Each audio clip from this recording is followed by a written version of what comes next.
Lundi 17 août. Bonsoir à tous. Merci d'être avec nous pour le journal de TNTV. Tout de suite, les principales informations que nous allons développer.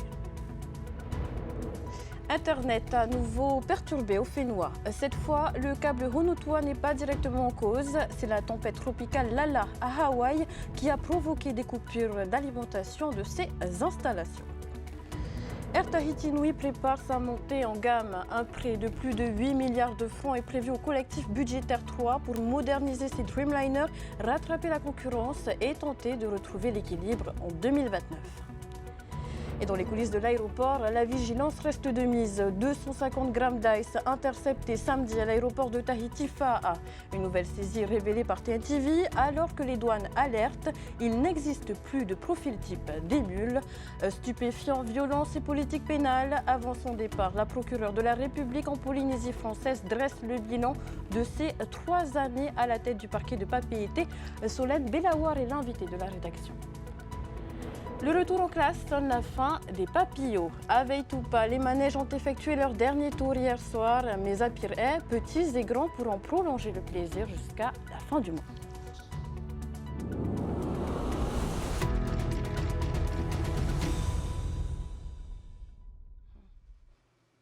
Le passage de l'ouragan Lala à Hawaï s'est fait sentir jusqu'en Polynésie française.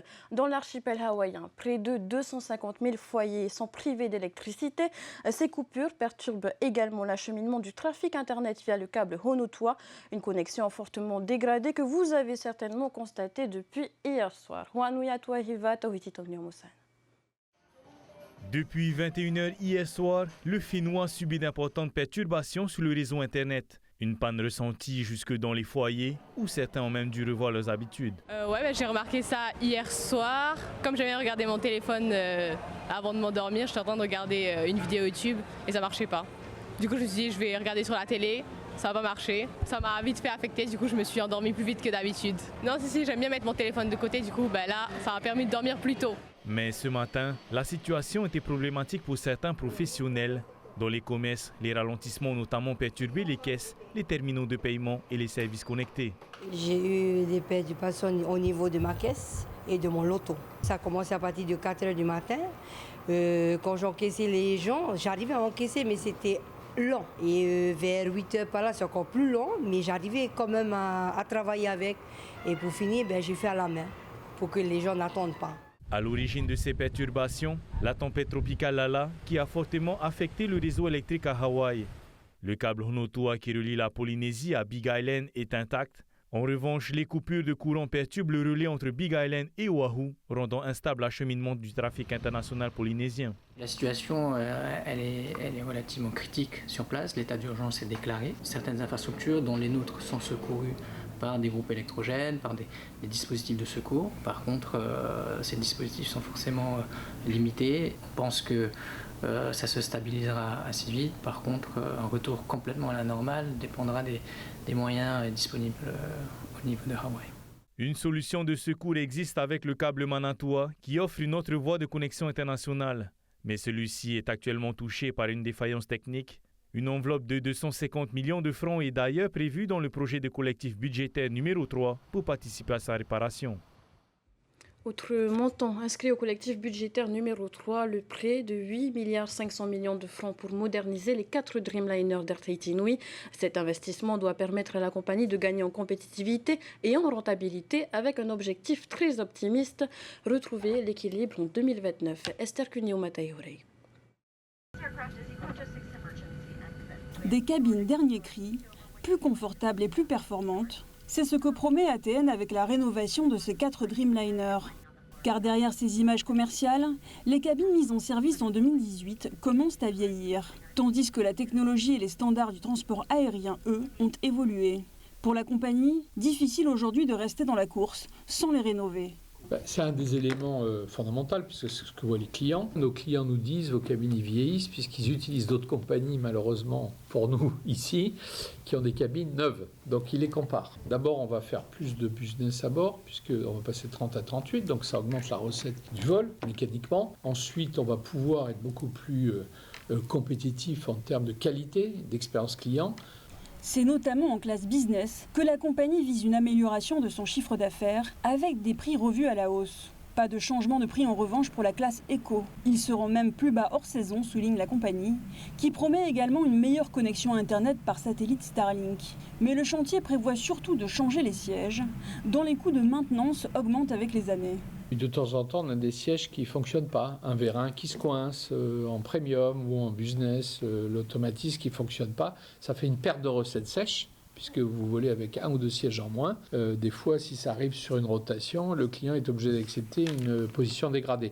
Donc le fait de rénover les sièges, de changer les sièges, les mécanismes actuellement sont plus fiables qu'il y a 10 ans, puisque la technique évolue. Mais la rénovation des cabines ne suffira pas à elle seule à ramener la compagnie à l'équilibre. ATN mise aussi sur une hausse de son activité dès l'année prochaine, avec l'ouverture de la ligne vers Sydney et le maintien de la liaison vers Tokyo-Narita, sans interruption pendant la saison haute de juillet-août. Objectif, atteindre 5000 heures de vol par avion, contre 4000 aujourd'hui. Ça s'inscrit dans un plan global. Le plan global, c'est retour à l'équilibre en 2029. C'est éviter de demander des subventions d'équilibre tous les ans, en dehors de toute crise, soit pétrole, soit Covid. Il faut que nous soyons à l'équilibre, c'est le plan que l'on présente au pays. Le prêt de 8,5 milliards du pays inscrit au collectif 3 s'avère l'option la moins coûteuse pour financer l'opération et prolonger la durée de vie de la flotte en attendant son renouvellement. Entre 34 et 36, il faudra renouveler la flotte. Il faudra que mon successeur, mais je préparais le terrain, l'anticipe 6 ans avant, 8 ans avant, c'est bientôt. C'est-à-dire que dès 2028-2029, mais pour renouveler la flotte, quand vous êtes revenu à l'équilibre, c'est plus facile, parce que vous allez lever de l'argent parmi les banques, etc., etc. Quand vous êtes toujours en déficit et soutenu même par votre actionnaire, c'est plus délicat. Les discussions sont en cours avec les 2 fournisseurs de Boeing. Reste à négocier le meilleur prix et arrêter les arbitrages en conseil d'administration fin septembre. Les travaux sont programmés pour 2028, mais leur lancement reste conditionné au vote de l'Assemblée en faveur du collectif 3. Une activité aérienne qui s'intensifie, tout comme la vigilance aux frontières. Encore une saisie d'ICE à l'aéroport de Tahiti dans l'actualité. Samedi matin, 250 grammes de méthamphétamine ont été découverts dans la valise d'une voyageuse. Reportage de Thomas Chabrol. La drogue était dissimulée dans le double fond d'une valise. Samedi matin, les douaniers ont réalisé cette nouvelle saisie à l'aéroport lors du contrôle d'une voyageuse espagnole. On est présent sur tous les flux. Le fret express, le fret postal, le fret maritime, le fret aérien, le trafic passager, les croisières. L'ICE reste aujourd'hui la principale menace, mais la cocaïne fait également son retour dans les saisies. Fin juillet, au fret aérien, près de 2 kg d'ice et 1 kg de cocaïne avaient été découverts dans 3 colis de matériel industriel en provenance des États-Unis. C'est la constatation du 31 juillet qui nous a fait réaliser que la cocaïne est bien présente sur le territoire, alors sans tomber dans l'alarmisme. Il faut avoir à l'esprit que les organisations criminelles sont constamment à la recherche de nouveaux territoires pour écouler la cocaïne et malheureusement la Polynésie française aujourd'hui n'est plus épargnée par ce phénomène. Pour mener les contrôles, plusieurs méthodes sont combinées, renseignement, signalement, analyse des flux, car le profil des importateurs a évolué. C'est la difficulté aujourd'hui pour nous dans ce travail de ciblage, c'est qu'il n'y a plus de profil. N'importe qui peut être une mule, tant la patte du gain est intéressant. Face au réseau des trafiquants, les douanes misent aussi sur la coopération régionale. L'an dernier, un peu plus de 60 kg d'ice et près de 2 kg de cocaïne ont été saisis par les douanes, des volumes qui étaient destinés à la consommation au Fénois. Avec nous au plateau, la procureure de la République en Polynésie française, Solène Belawar. Madame le procureur, bonsoir. Bonsoir. Alors, les stupéfiants constituent à la fois un problème judiciaire et sanitaire. Vous assumez une politique pénale particulièrement sévère en la matière. Pourtant, le trafic et la consommation d'ice perdurent, on le voit chaque semaine. Cette fermeté est-elle réellement dissuasive ? Alors, le caractère dissuasif des peines est toujours un point qui peut faire débat. Ce qui est important, c'est de voir que les phénomènes criminels, ils évoluent dans le temps. Les trafiquants s'adaptent au contrôle, ils recherchent de nouveaux marchés, comme ça a été indiqué. C'est extrêmement mouvant. Et le rôle des autorités, la vigilance des autorités, c'est de porter son attention sur ces évolutions pour adapter aussi les méthodes de contrôle des forces de sécurité intérieure et permettre une répression la plus efficace possible avec, surtout dans ce territoire, une coopération internationale vraiment qui a fait beaucoup de progrès ces dernières années et qui permet aussi d'empêcher en amont l'arrivée du produit sur notre territoire. Et justement, vu que vous évoquez le débat autour de la réponse pénale, c'est vrai qu'on voit souvent des réactions autour des décisions rendues. C'est légitime, c'est normal que le citoyen remette en question la justice ? Oui, certainement, c'est un débat qui doit avoir lieu. Et moi, ce que je m'efforce de faire comme procureur de la République, c'est justement de communiquer sur le fonctionnement de la justice, de communiquer sur le sens de la peine, d'expliquer, d'essayer d'avoir un discours aussi pédagogique, parce que sinon c'est difficilement compréhensible parfois pour les citoyens. Alors, vous êtes surtout là ce soir parce que vous quittez le territoire après 3 années à la tête du parquet de Papeete. Vous allez rejoindre la direction des affaires criminelles et des grâces à Paris. Qu'est-ce que la Polynésie vous aura appris ? Ça a été une expérience vraiment très riche, 3 années qui sont passées rapidement mais qui ont été très denses. Je pense que c'est une expérience unique pour un procureur de la République d'exercer dans ce territoire, parce que ce que j'en retiendrai, et c'est pour ça que je suis venue d'ailleurs, c'est le défi immense de rendre la justice, d'apporter les standards de la justice française à l'ensemble des Polynésiens dans un territoire qui est unique par sa géographie, dans un territoire où il y a ce statut d'autonomie. Et le bilan que j'en tire 3 ans après, c'est que la justice ici, je trouve qu'elle s'adapte à cette géographie, à la culture, au statut d'autonomie, et pour être efficace au plus proche de chacun. Je prendrai juste 2 exemples. La justice foraine, je suis arrivée en même temps que la création de la section des Tuamotu-Gambier Austral. C'est un système qui permet que la justice soit rendue dans les 5 archipels, avec aussi un réseau de délégués du procureur qui a été développé et qui est constamment renouvelé. Et puis le développement de la procédure pénale numérique, qui a été vraiment menée du début à la fin pendant mes 3 années de présence, et qui permet là aussi que la justice soit rendue partout et le plus rapidement possible. Vous concernant, vous diriez que c'est mission accomplie ? Alors, je dirais que j'ai fait le maximum que je pouvais faire en tant que procureur de la République. Après, on peut toujours se dire j'aurais pu faire ci ou ça mieux, mais je pense qu'aujourd'hui, la justice, elle tient son rôle, elle tient sa place en Polynésie française. Et justement, selon vous, quel chantier encore inachevé laissez-vous en quittant vos fonctions ? Alors, les chantiers qui vont être pris en charge par mon successeur, il y a évidemment les priorités de politique pénale qui demeurent. Moi, j'identifierai notamment la lutte contre les violences sexuelles, notamment sur mineurs, puisque dans le prolongement de l'affaire dite Layana en métropole, il y a un vaste chantier qui est devant nous, qui avait été initié localement d'ailleurs avant cette affaire. Depuis 2024, on s'en occupe avec les services d'enquête, mais c'est un chantier qui va poursuivre. On a vu au plan national qu'il y a beaucoup de choses à faire pour améliorer les relations entre les services d'enquête et les parquets en la matière. Je pense aussi au blanchiment. Il y a une vraie action initiée avec le pays, avec la création d'un comité territorial antifraude. Il y a une vraie volonté commune de l'État et du pays d'aller dans cette direction, et je pense que c'est aussi un chantier qui est devant nous, pour prendre ces 2 exemples. Alors, pour revenir sur les violences, vous l'avez dit, vous n'avez pas attendu la circulaire du garde des Sceaux pour agir. Près de 200 dossiers toutefois concernant les violences sexuelles sur mineurs ont été réactivés en Polynésie. Alors, ce sont des chiffres du procureur général près de la Cour d'appel. Comment expliquer que ces procédures soient restées au point mort ? Alors, elles ne sont pas à proprement parler restées au point mort. Il y en a qui étaient actives, il y en a qui l'étaient moins. Et puis surtout, ce chiffre, on s'est rendu compte, et c'est comme ça partout en France, qu'il n'était pas représentatif de la réalité des procédures qui sont en cours. Et justement, un des chantiers qui est devant nous, c'est d'arriver à avoir un état des lieux partagé entre services d'enquête et parquet sur ces procédures en cours, et puis des systèmes de vigilance, des systèmes organisationnels, probablement des outils informatiques à développer pour éviter justement que certaines enquêtes prennent trop de temps. Et dans le cadre de ce recensement, des magistrats du parquet se sont déplacés dans les services de police et de gendarmerie pour examiner les procédures. Pourquoi cette démarche était-elle nécessaire, et surtout, qu'a-t-elle permis de mettre au jour ?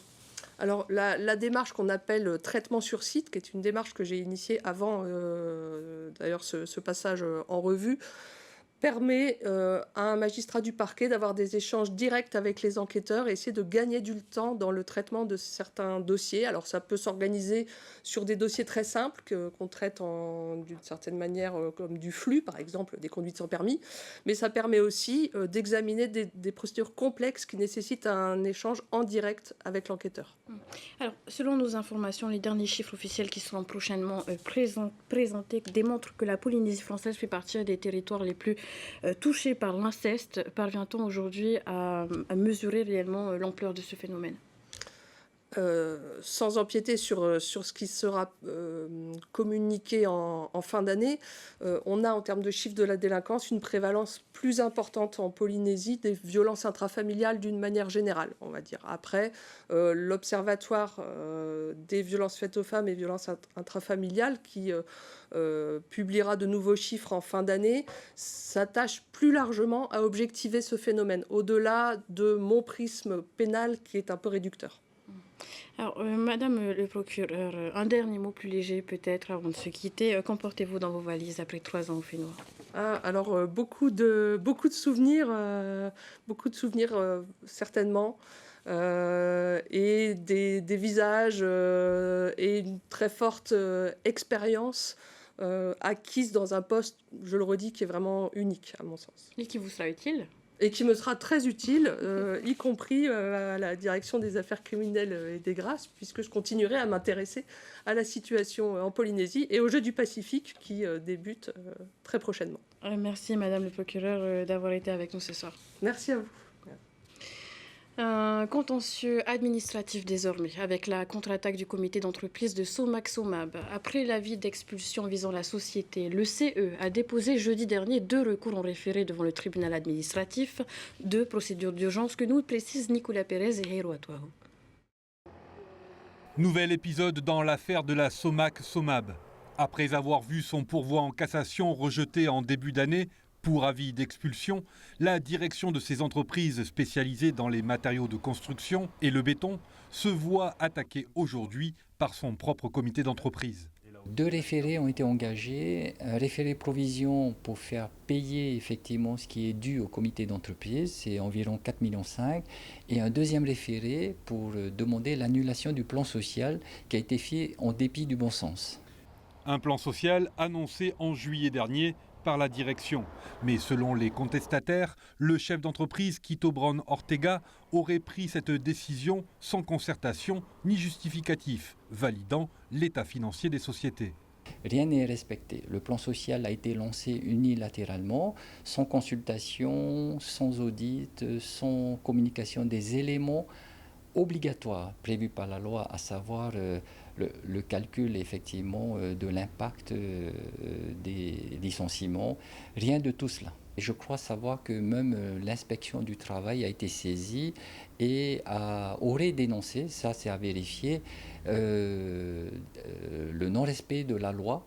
Dès juillet 2024, dans un courrier émanant de la direction du travail, l'inspecteur en charge du dossier s'émeut que cette situation d'expulsion génère un sentiment d'incertitude quant à la poursuite des emplois.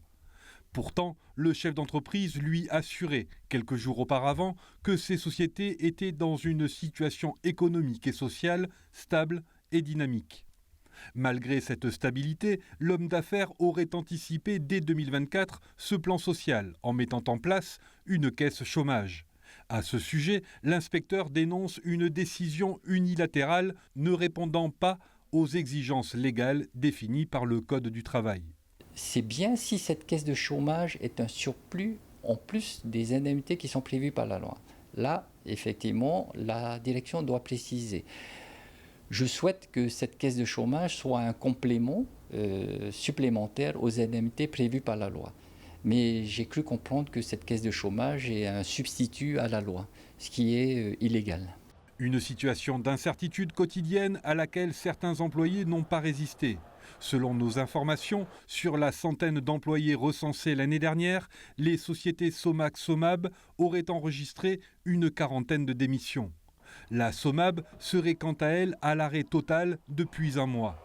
Contactée par notre rédaction, la direction n'a pour le moment pas souhaité s'exprimer. La fête est finie avec Tupa du côté de Fa'a. Les manèges ont fait le plein pour leur dernière soirée avec un bilan positif pour les organisateurs et de beaux souvenirs pour les enfants, notamment ceux qui ont moins souvent accès à ces loisirs. Et pour en profiter encore un peu, direction Pir'e, où les attractions sont prolongées jusqu'à la fin du mois. Rarahuma Ashiong sur des images de Samti Naoure. Dernier tour de manège à Veitupa. Pour cette ultime soirée, les familles sont venues nombreuses profiter une dernière fois des attractions du Tiuré et Fa'a. Après plusieurs semaines d'animation, les organisateurs dressent un bilan positif. Le bilan, excellent bilan. Aucun accident a été déploré sur Veitupa. Une organisation hors pair. Donc le comité a toujours été vigilant du début jusqu'à ce soir. Le comité est présent aussi pour la dernière soirée de clôture. Et comme vous voyez derrière moi, la population est présente ce soir sur Veitupa. Au-delà des manèges, plusieurs opérations sociales ont également été organisées. Des enfants de 13 quartiers prioritaires de Fa'a ont ainsi pu profiter gratuitement de la fête. On a fait sur 2 soirées ces événements qu'on a attribués aux enfants en fait, qui ne peuvent pas bénéficier au moins d'une soirée de manège, où on a pu en fait, éventuellement collaborer avec l'association des forains qui se sont bien organisés justement pour préparer cet événement pour dédier à ces enfants qui ne peuvent pas y venir. À Pir'e, la saison des papillons n'est pas encore terminée, mais l'ouverture repoussée d'environ un mois a pesé sur l'activité des forains. Ils misent désormais sur le dernier week-end d'août pour terminer sur une meilleure note. Là, on récupère les paraparas, comme on dit, hein, mais c'est comme ça. On attend beaucoup du dernier week-end. Le dernier week-end qui sera le 29 et le 30 août. On attend beaucoup de ce week-end-là et on a prévu un feu d'artifice un peu plus gonflé que l'habitude parce que cette année on n'avait pas fait de feu d'artifice. Donc on aura un joli feu d'artifice le 29 août pour la clôture. Et c'est sûr que voilà, le fait de ne pas avoir ouvert tôt, ça joue sur notre chiffre d'affaires de la saison. Entre la rentrée scolaire et des budgets familiaux souvent serrés, reste à savoir si le public sera au rendez-vous pour ces derniers jours de fête. Place au VAA maintenant avec notre page consacrée au championnat du monde de vitesse à Singapour.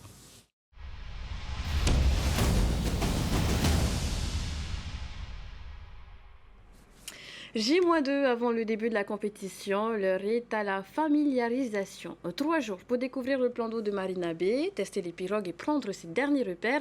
On retrouve notre envoyé spécial Olivier Huc. Alors comment se passent les entraînements, Olivier? Une nouveauté attend les rameurs cette année, n'est-ce pas? Bonsoir Athéna, en effet on est du côté de Singapour, de Marina Bay, ici derrière moi pour ces premiers jours de familiarisation. Alors en quoi ça consiste hein? Essayer, tester les V1, les V6 ici sur le plan d'eau et vous le remarquez peut-être sur ces images, eh bien tous les rameurs et les rameuses ont des gilets de sauvetage.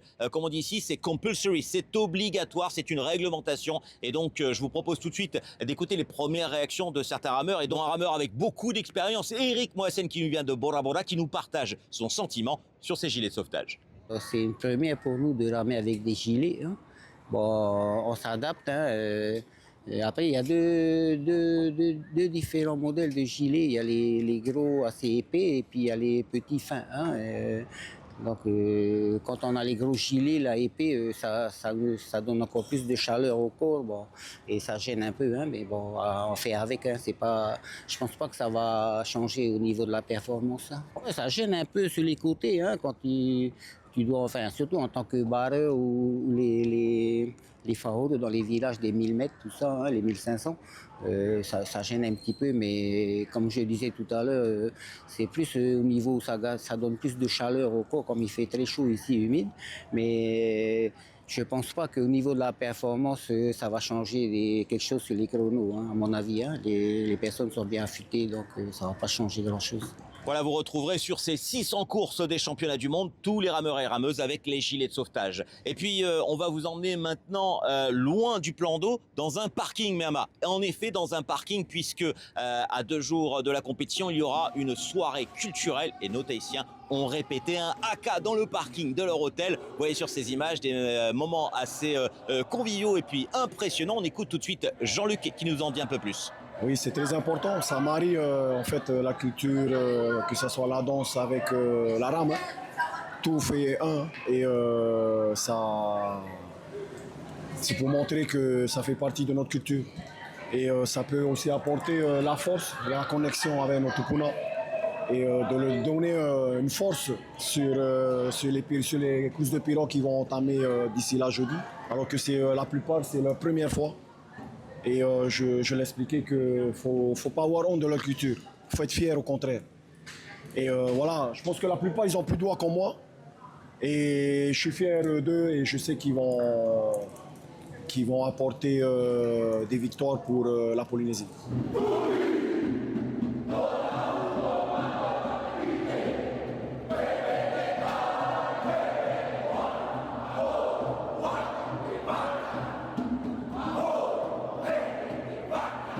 Et la soirée culturelle qu'on suivra bien sûr sur TNTV et nos réseaux sociaux. Voilà, tout se prépare pour ces championnats du monde. Je vous rappelle qu'on sera en direct sur TNTV pour suivre toutes les courses en compagnie de Naya Bennett et Quentin Lacour pour vous faire vivre ces championnats du monde du côté de Singapour. On clôture ainsi cette édition d'information. Ce soir, votre émission Débrief fait sa rentrée. Une nouvelle saison qui vous donne désormais rendez-vous chaque lundi. Juste après 2 épisodes de la série Poker Face et un nouveau numéro d'enquête exclusive. Agréable soirée à tous. À demain sur TNTV. Retrouvez ce journal en replay sur notre site internet et notre application mobile TNTV.